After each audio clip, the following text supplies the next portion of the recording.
من الشاهدين والشاكرين والحمد لله رب العالمين. شاہ اسد حسین، بادشاہ اسد حسین، دی اسد حسین، دی بنا اسد حسین،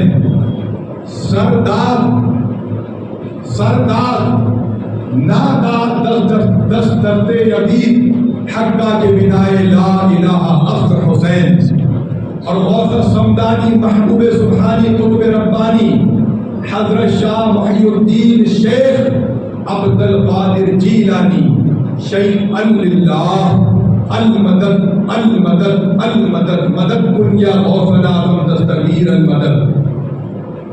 اعلیٰ حضرت عظیم البرکت مجدد دین و ملت الشاہ امام احمد رضا خان فاضل بریلوی،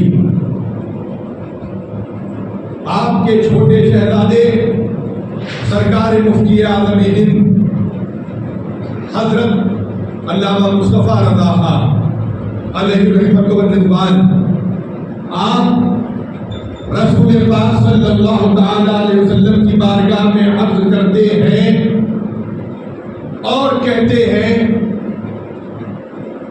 وہ کہتے ہیں کہ کون کہتا ہے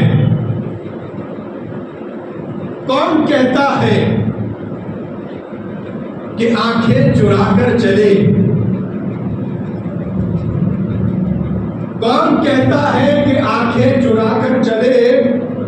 کب کسی سے نگاہیں بچا کر چلے؟ نبی پاک صلی اللہ تعالی علیہ وسلم، آپ کی رحمت ایسی رحمت ہے جو انسانوں کے لیے، جو آپ کو مانتے ہیں، مسلمان ہیں، آپ سے محبت کرتے ہیں، آپ کا کلمہ پڑھتے ہیں، ان کے لیے خاص ہے ہی بے شک، لیکن جو آپ کو نہیں مانتے، منکر ہیں، وہ بھی آپ کی رحمت سے باہر نہیں، ان کے لیے بھی نبی پاک کی رحمت ہے. انسانوں کے لیے رحمت ہے، فرشتوں کے لیے رحمت ہے، انبیاء کرام کے لیے رحمت ہے، اور آپ کی رحمت سے انبیاء کرام بھی فیض حاصل کرتے ہیں. حضرت عمر فاروق اعظم رضی اللہ تبارک و تعالیٰ عنہ سے روایت ہے کہ نبی پاک صلی اللہ تعالیٰ علیہ وسلم نے ارشاد فرمایا کہ جب حضرت آدم علیہ السلام سے خطائے اجتہادی ہوئی تو ایک عرصے دراز تک حیران و پریشان رہے، ادھر ادھر رہے، حیران و پریشان رہنے کے بعد آپ نے ایک دن اپنے مالک کی بارگاہ میں عرض کی، اے رب قدیر، اے میرے مالک، پروردگار، مجھے بنانے والے، مجھ میں جان پھونکنے والے، تو مجھے محمد مصطفیٰ صلی اللہ تعالی علیہ وسلم کے، سرکار قائم صلی اللہ تعالی علیہ وسلم کے صدقے سے معاف فرما دے. حضرت آدم نے اپنے مالک کی بارگاہ میں عرض کی، فوراً اللہ رب العزت نے فرمایا، اے آدم،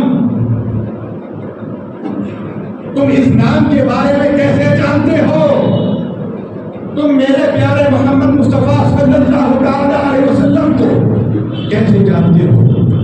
حالانکہ میں نے ابھی تو اپنے پیارے حبیب جناب محمد رسول اللہ صلی اللہ علیہ وسلم کو پیدا بھی نہیں فرمایا، ابھی پیدا بھی نہیں فرمایا، تم نے اس نام کو کیسے جانا؟ فوراً حضرت آدم نے عرض کی، اے میرے مالک پروردگار، جب تو نے مجھ میں جان ڈالی، مجھ میں روح پھونکی، تو اس کے بعد جب میں نے اپنا سر اٹھایا تو میں نے دیکھا کہ عرش کے پایوں کے نیچے، عرش کے پایوں کے نیچے لکھا ہے کہ لا الہ الا اللہ محمد رسول اللہ، لکھا ہے لا الہ الا اللہ محمد رسول اللہ۔ تو حضرت آدم عرض کرتے ہیں کہ میں سمجھ گیا، اے میرے مالک پروردگار، میں سمجھ گیا کہ جس نام کو تو نے اپنے ساتھ رکھا ہے، میں سمجھ گیا کہ وہ تجھے ہر شے سے زیادہ عزیز ہے، ہر شے سے زیادہ پیارا ہے، اور وہی تیرے پیارے حبیب جناب محمد رسول اللہ صلی اللہ تعالی علیہ وسلم ہے۔ تو اب میں تجھ سے عرض کرتا ہوں تو مجھے ان کے صدقے سے معاف فرما دے۔ اللہ نے فرمایا اے آدم، تم اس نام کے وسیلے سے مجھ سے دعا کرو، مغفرت طلب کرو، میں تمہیں معاف کر دوں گا۔ تو معلوم ہوا فرشتے، انبیاء اکرام، اے انسان، جنات، کوئی ایسی مخلوق نہیں جو نبی پاک کی رحمت سے فیض حاصل نہیں کرتی، کوئی ایسی مخلوق نہیں۔ دیکھو فرشتوں کے سردار حضرت جبرائیل ہے، حضرت جبرائیل علیہ السلام سرکار دو عالم کی بارگاہ میں پہنچے۔ کس موقع سے پہنچے؟ جب احد کی جنگ میں سرکار دو عالم صلی اللہ تعالی وسلم کا دندان مبارک کا کچھ حصہ نکل گیا، ذرہ باہر آ گیا، تو حضرت جبرائیل علیہ السلام پہنچے اور عرض کرنے لگے مالک کی بارگاہ، اپنے پیارے حبیب کی بارگاہ میں، کہا کہ یا رسول اللہ میں آپ سے کچھ عرض کرنا چاہتا ہوں، اور ساتھ میں میرے یہ میکائیل بھی آئے ہیں، ساتھ میں میرے یہ میکائیل بھی آئے ہیں، میں آپ سے کچھ عرض کرنا چاہتا ہوں۔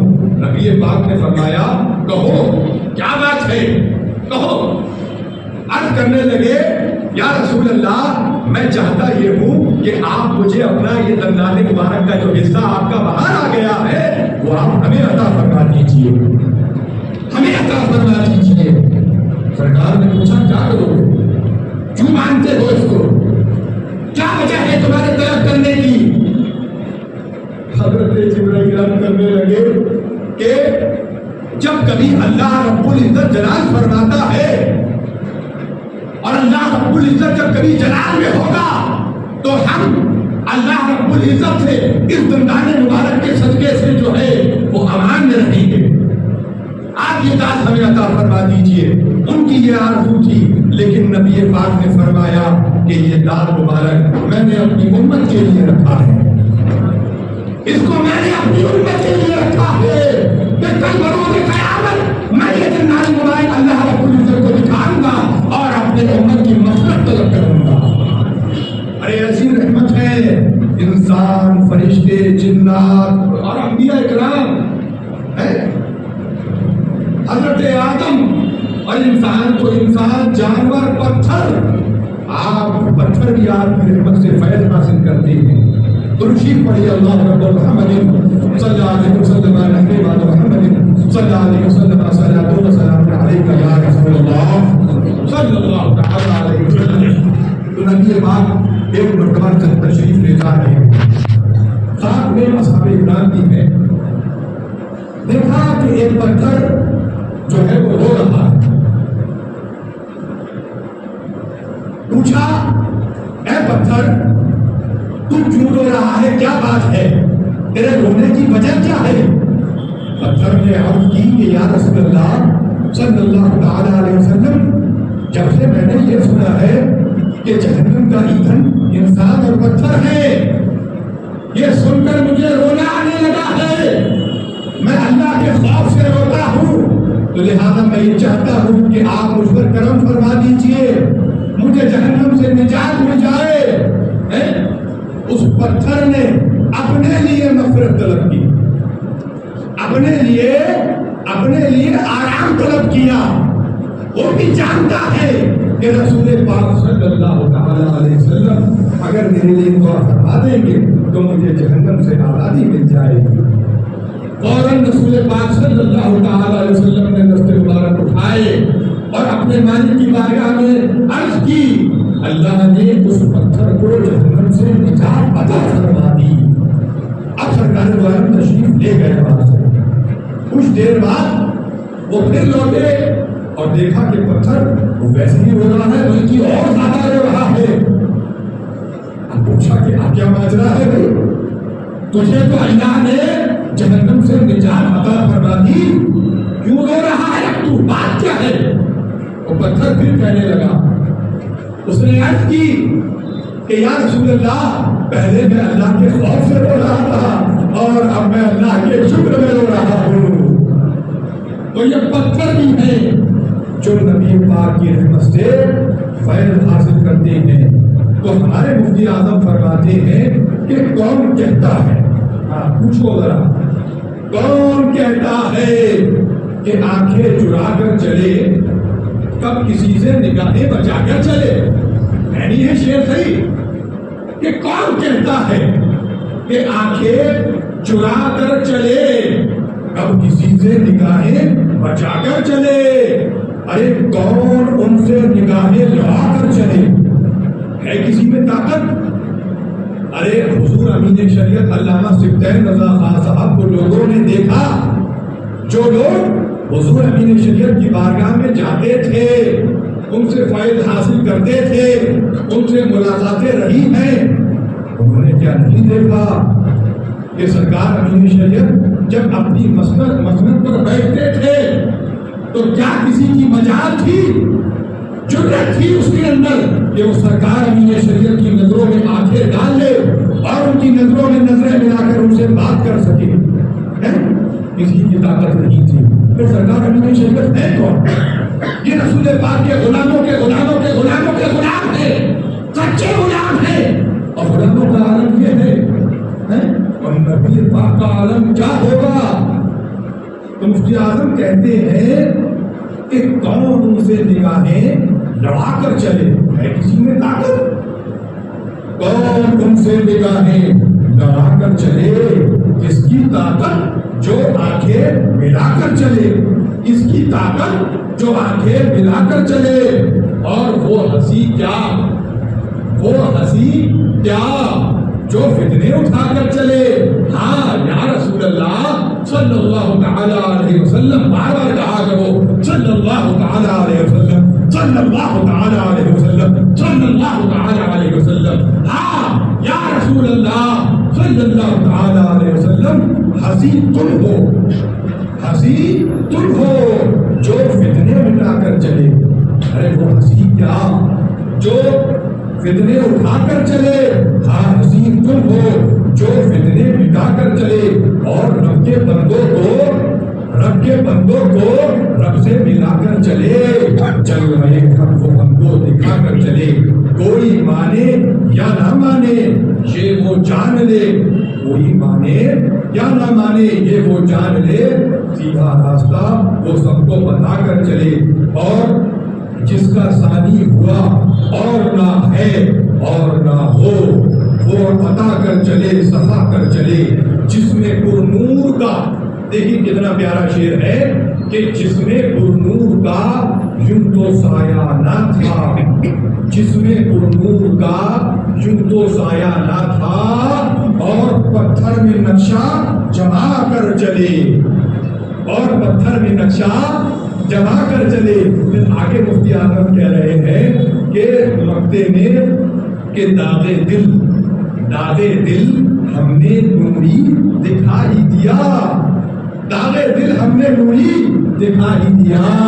درد دل کا فسانہ سنا کر چلے.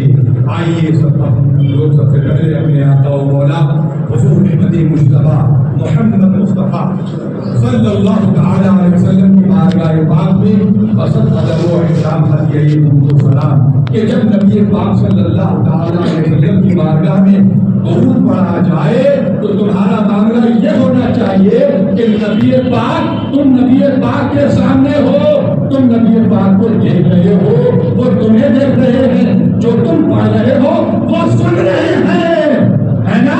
تو حضرت شیخ المحدثین حضرت شاہ عبدالحق محدث فرماتے ہیں تمہیں چاہیے کہ جلال و تعظیم کے ساتھ، ہیبت و حیا کے ساتھ اپنے نبی پاک پر درود پڑھو، کیونکہ ہم جہاں پڑھتے ہیں وہ وہاں سنتے دیکھیں اعلیٰ حضرت فرماتے ہیں کہ دوروں نزدیک کے سننے والے گردان، دوروں نزدیک کے سننے والے گردان، گانے لالے کرامت پہ لاکھوں سلام۔ آئیے سب سے پہلے اپنے آقا و مولا کی بارگاہ میں درود پڑھیں، باآواز کرم درود پاک پڑھیں۔ اللہم صلی علی سیدنا شفیعنا مولانا محمد علیہ وسلم، صلاۃ و سلام علیک یا رسول اللہ صلی اللہ علیہ وسلم۔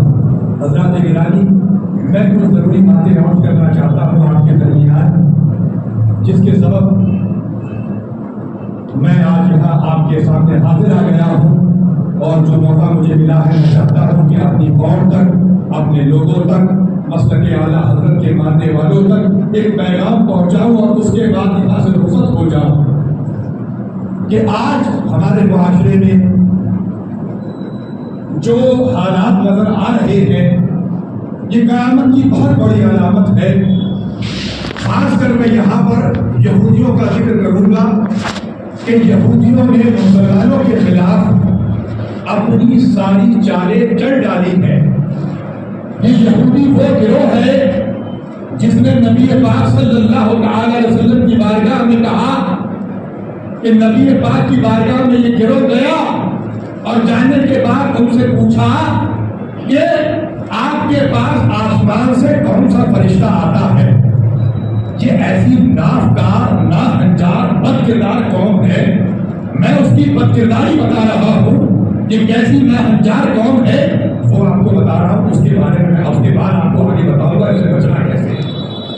یہ گروہ نبی پاک کی بارگاہ میں پہنچا اور کہنے لگا کہ آپ کے پاس آسمان سے کون سا فرشتہ آتا ہے؟ نبی پاک نے فرمایا میرے پاس اللہ کے حکم سے حضرت جبرائیل علیہ السلام تشریف لاتے ہیں۔ تو یہودیوں کا جو سرگنا تھا، سردار تھا، ابن سوریہ اس کا نام تھا، وہ کہنے لگا ارے یہی کوئی جبریل ہے؟ نعوذ باللہ، اس کے الفاظ سنو، قرآن پاک میں اس کا ذکر ہے، کہا کہ یہی تو وہ جبریل ہے جو ہمارا کھلا دشمن ہے، ہم پر عذاب اتارتا ہے، ہم پر شدت کرتا ہے، ہمیں زمین میں دھسانا یہی جبریل تو کرتا ہے، لہذا اگر آپ کے پاس حضرت میکائیل آتے تو ہم آپ پر ایمان لے آتے، ہم آپ پر ایمان لے آتے۔ تو یہ ایسی نافکار، ناہنجار قوم ہے جو حضرت جبرائیل کو اپنا دشمن کہتی ہے، جو حضرت جبرائیل کو دشمن ہے وہ رسول اللہ کو دشمن ہے، اللہ سے اس نے دشمنی بول دی ہے۔ کہ حضرت جبرائیل کرتے کیا کرتے ہیں وہ؟ اللہ کا پیغام امت کے لیے سرکار دو عالم صلی اللہ تعالی علیہ وسلم کی بارگاہ میں پیش کر دیتے ہیں، اور نبی پاک اللہ کے اس پیغام کو اپنی امت تک پہنچا دیتے ہیں۔ یہ یہودی مسلمانوں کے ایسے دشمن ہیں، انہوں نے اپنی ساری چالیں چل، ایک تو یہ کہ یہ بہت کم تعداد میں، ان کی تعداد کتنی ہے؟ 1 کروڑ کچھ لاکھ، 2 کروڑ کے بھی اندر ہے پوری دنیا میں۔ یہ ابھی فی الحال خود لڑنے کی طاقت نہیں رکھتے، پورے مسلمان قوم سے وہ جانتے ہیں، تو وہ کیا کر رہے ہیں، کیسا زہر کھول رہے ہیں، ہے نا؟ یہ یہودی، یہ نصرانی آپس میں دشمن ہیں ایک دوسرے کے، لیکن جب مسلمانوں کے خلاف آتے ہیں تو آپس میں ایک دوسرے کے دوست ہو جاتے ہیں، ایک دوسرے سے یارانہ کاٹتے نظر آتے ہیں۔ تو ان کی تعداد کم ہے جو مسلمانوں سے لڑاتے ہیں، کبھی کافروں سے۔ اب آپ دیکھ رہے ہیں ہندوستان میں حالات کیسے ہو رہے ہیں، کبھی ہندوستان میں ایسے حالات نہیں تھے، ہمیشہ آپس میں ایک دوسرے سے مل جل کر کے رہتے تھے، لیکن آج آپ دیکھیں کہ ہر طرف لڑائیاں نظر آ رہی ہیں، دلوں میں بغض پنپ رہا ہے۔ یہ کون کر رہا ہے؟ یہودی کر رہے ہیں، یہ چال چل رہے، خود نہیں لڑ رہے، لڑوا رہے ہیں، کمزور کر رہے ہیں، مسلمانوں کے ایمان کو کمزور کر رہے ہیں۔ وہ دانش شریعہ کا شعر ہے نا کہ صلح کلی نبی کا نہیں سنیو، صلح کلی نبی کا نہیں سنیو، سنی مسلم ہے سچا نبی کے لیے، سنی مسلم ہے سچا نبی کے لیے، اور جو نبی کے لیے ہوگا نا وہ نبی کے لیے مر بھی جائے گا، نبی کے لیے اپنی جان دے دے گا، اپنے آپ کو مروا دے گا، اپنے بچوں کے ساتھ قلم کروا دے گا۔ ایک دن بنارس میں ایسی ذکر نکلا، میں بیٹھا ہوا تھا تو وہاں میں نے کہا کہ الحمدللہ ہم ایسا ایمان رکھتے ہیں، اللہ کے فضل سے ہم بریلوی ہیں، اور ہم ایسا ایمان رکھتے ہیں کہ ہم نبی پاک کی عظمت کے لیے اپنی جانوں کو قربان کرنے کی طاقت رکھتے ہیں، اللہ کا فضل ہے۔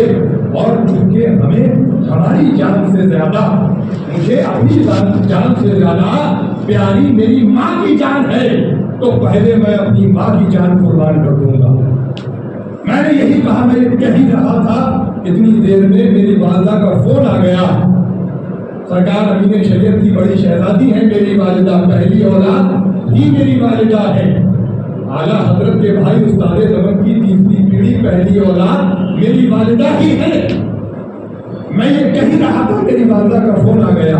فون پر جیسی میں نے فون اٹھایا اور میں نے یہ بات بتائی کہ یہاں یہ بات چل رہی ہے، اور میں نے یوں کہا کہ مجھے اپنی جان سے زیادہ پیاری چونکہ آپ کی جان ہے، تو پھر میں نے یہ کہا کہ پہلے میں اپنی ماں کی جان قربان کر دوں گا، یہ میرا ایمان ہے۔ تو میں نے اپنی والدہ سے پوچھا، میں نے کچھ غلط تو نہیں کہا؟ بولی کہ نہیں، بالکل ٹھیک کہا، ہماری تمہاری سب کی جان رسول پاک کی عظمت کے لیے قربان ہے، یہی ہمارا ایمان ہے۔ اب کیا کر رہے ہیں یہودی؟ کیا کر رہے ہیں؟ تمہارے ایمان کو کمزور کر رہے ہیں۔ کیسے کر رہے ہیں حضرت بتائیے ذرا، کیسے ایمان کو کمزور کر رہے ہیں؟ وقت کم ہے لیکن بہت شوق میں بتا رہا ہوں کہ وہ تمہارے معاشرے میں زنا کا زہر کھول رہے ہیں، زنا کا زہر کھول رہے ہیں، شراب کا زہر کھول رہے ہیں تمہارے معاشرے میں۔ شرابی آدمی کا ایمان پختہ ہوگا، جو زنا کرے گا اس کا ایمان مکمل ہوگا، جو زنا کرے گا وہ مذہب کے مسلح پر کھڑا ہوگا، جو زنا کرے گا وہ حج کرے گا، ارے جو زنا کرے گا تو کیا وہ روزے رکھے گا؟ اس کا دل چاہے گا کہ وہ اللہ کی عبادت کرے؟ نہیں کرے گا، نہیں کرے گا، نہیں کرے گا۔ اور کیسے بول رہے ہیں حضرت؟ آپ نے ایسا کیسے کہہ دیا کہ وہ زنا کا زہر بول رہے ہیں؟ وہ بیٹھے وہاں اسرائیل میں، آپ بیٹھے ہندوستان میں۔ ارے بھیا دیکھو نا، کیا سمجھتے ہو؟ پوری دنیا میں ان لوگوں نے لیونگ ریلیشن کو عام کر دیا ہے۔ تمہارے دیش میں لیونگ ریلیشن اس کو جو ہے پاس نہیں مل گیا کیا؟ بھائی حکومت نے اس کو پاس کر دیا ہے نا، کہ ایک تو یہ کہ چار شادی کا کانسیپٹ ختم، چار شادی کا کانسیپٹ ختم ہو گیا، اب ایک ہی شادی کر سکتے ہو، یہ قانون پاس ہونے والا ہے۔ ٹھیک ہے، میں دعوے سے کہہ رہا ہوں، میں مسجد کے ممبر پر بیٹھا ہوں، بڑی ذمہ داری سے بولنا چاہیے ایسی جگہ پر۔ مسجد میں ایک آدمی اس صف سے لے کر جتنے کھڑے ہیں باہر تک، کیا کسی کی چار شادی ہے؟ کوئی ہاتھ اٹھائے؟ ہے کسی کے پاس؟ نہیں ہے، یہ پہلی بات۔ اور چچا میاں آپ سنیے، میں آپ کو بتا رہا ہوں کہ دوسری بات غور سے سنیے، یہ چار شادیوں کا جو معاملہ ہے یہ ایک سے چار نہیں پہنچا ہے۔ پہلے کے لوگ 10 رکھتے تھے، بلکہ 10 سے زیادہ عورتیں رکھتے تھے، اور جن سے نکاح کرتے تھے نا ان کا نمبر بھی نہیں آتا تھا، ان عورتوں کا نمبر نہیں آتا تھا۔ اللہ نے بتایا کہ نہیں، ایک مسلمان کے اندر 4 مردوں، ایک مرد کے اندر 4 عورتوں کو رکھنے کی قوت ہے، لہذا وہ 4 ہی رکھ سکتا ہے۔ تو ہم 10 کے اوپر یا 10 سے بھی زیادہ ہم میں 4 میں آئے تھے، 1 سے 4 میں نہیں گئے تھے۔ پہلے کے زمانے کے لوگ نہ جانے کتنی عورتیں رکھتے تھے۔ تو کبھی کوئی تم سے سوال کرے تو اس بات کا جواب دو، 1 سے 4 نہیں پہنچے بلکہ 10 سے کم کر کے 4 پہ آئے۔ اور تم نے کیا کیا؟ آج تم نے کیا کیا؟ تم نے 4 شادی کانسیپٹ ختم کرنا چاہا، معاشرے میں بے حیائی پھیلانا چاہی، لیکن تم نے وہی لیونگ ریلیشن کو عام کر دیا ہے۔ تم کہہ رہے ہو کہ شادی تو ایک کرے گا، یہ قانون پاس ہو رہا ہے بھیا، اتراکھنڈ میں تو ہو چکا ہے نا، بریلی سے 80 کلومیٹر دور، وہ تو وہاں قانون پاس ہو گیا، یو پی کے گورنر نے پاس کیا، وہاں سے راشٹرپتی کے پاس گیا، پھر آسام میں پاس ہو گیا، ہو سکتا ہے کہ چھتیس گڑھ میں بھی ہو جائے، یہاں بھی انہی لوگوں کی حکومت ہے۔ تو میں آپ کو ذہن دینا چاہ رہا ہوں انہوں نے کیا کیا. تو وہ جو ہے لیگل کو عام کر دیا تاکہ بیوی ایک ہی رکھو گے، لیکن اس کے علاوہ تم لیگل ریلیشن میں جتنی چاہے عورتوں کے ساتھ یا عورتیں مردوں کے ساتھ رہنا چاہیں وہ رہ سکتی ہیں بنا شادی کے. تو کل ملا کے تمہیں لے تو وہی بے حیائی والی جگہ پہ گئے، 1400 سال پیچھے تو لے کے گئے، وہ تمہیں لے کے تو گئے ہے نا، لیکن راستہ کون سا چنا انہوں نے؟ حرام کا راستہ چنا. مولانا صاحب راستہ کیا چنا؟ حرام چنا، حرام نہ چنا انہوں نے راستہ. اور ہمارے 4 نکاح کو 1 نکاح کر دیا. کون کرتا؟ میں نے تو پہلے ہی کہہ دیا کسی کے نہیں چاہتے. لیکن یہ احتیاط اس لیے رکھی گئی ہے کہ کل جب قیامت کے نزدیک عورتوں کی کثرت زیادہ ہوگی پھر مردوں کی کثرت کم ہوگی. اب ایک عورت کے لیے ایک ہی مرد تو ہوگا، تم نے ڈیسائیڈ کر دیا اس بات کو. تو باقی جب عورتوں کی کثرت زیادہ ہوگی، جن لڑکیوں کو شوہر نہیں ملیں گے تو کیا پھر وہ معاشرے میں برائی نہیں پھیلائیں گے؟ وہ نہیں پھیلائیں گی برائی، یا برائی نہیں پھیلے گی؟ ہر لڑکی ایسی پاکدامن ہوگی تو اپنے دامن کو بچا لے. ارے یہ سمجھو بھائیوں کے معاشرے میں چل کیا رہا ہے؟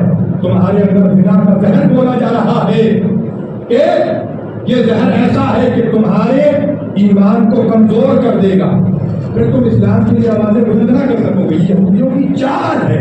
آ گئی نا سمجھ میں؟ بات سمجھ میں آ گئی نا کہ یہ ان کا لینا دینا کیا؟ تم 4 کرو کہ 1 کرو، کیا لینا دینا؟ یہ معاشرے میں برائی پھیلانے کا طریقہ ہے. اگر معاشرے میں برائی پھیل جائے گی ایمان کمزور ہو جائے گا، اسلام کی آواز بلند نہیں کر سکو گے. سمجھ رہے ہیں حضرت؟ تو یہ ضروری باتیں جو میں نے آپ کے سامنے رکھ دی. اور بھی بہت سا ذکر تھا، لیکن چونکہ 1:15 پر یہاں پر خطبہ ہے اور لوگوں کو 5 منٹ نماز کے لیے دیے جاتے ہیں، لہٰذا میں انہی الفاظ کے ساتھ اپنی گفتگو کو ختم کرتا ہوں. مالک مجھ سے بولنے میں کوئی لفظ، کوئی خطا، کوئی کوتاہی ہو گئی ہو یا کوئی کمی رہ گئی ہو، اس کو اپنے کرم سے، فضل سے، رحمت سے معاف فرما کر میری گفتگو کو اپنی بارگاہ میں قبول فرما. وما علینا الا البلاغ. السلام علیکم. استغفر اللہ ربی من کل ذنب بعد بولے لا حول ولا قوة الا باللہ العلی العظیم. السلام علیکم.